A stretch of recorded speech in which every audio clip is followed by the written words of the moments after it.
Welcome. In front of me is a MyPhone N23, and today I will show you how we can boot this device into safe mode. So to get started, you want to hold your power button, which doesn't give us boot options, so let's swipe down from the top of our screen, and once more, and you can see our boot options right here. So click on the power button, and then you want to hold power off.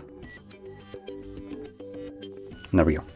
And as you can see, once you hold it, it changes into reboot to safe mode. Do you want to reboot into safe mode? This will disable all third-party applications you have installed. It will be restored when you reboot again. I'm going to click on OK. And what that basically this message refers to is in safe mode. Safe mode number 1 is designed for troubleshooting your device, so if you don't have problem, there's no reason for you to boot into it. And the reason I'm mentioning that is because once you boot into safe mode, only the pre-installed applications will function. Any app that you have installed yourself is temporarily disabled, and neither you nor the device can start it up. So you're only limited to the default apps, and that's it.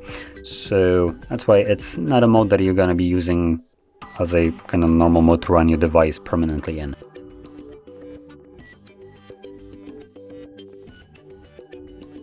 And as you can see, now that we have booted up, we have safe mode marking right here. And once I unlock the device, you'll be able to see how widgets will not work, if it even opens up a widget.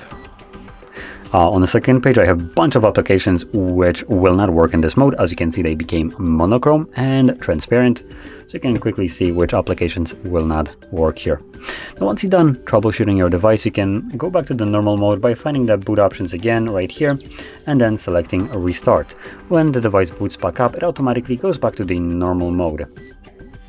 So with that being said, if you found this video helpful, don't forget to hit like, subscribe, and thanks for watching.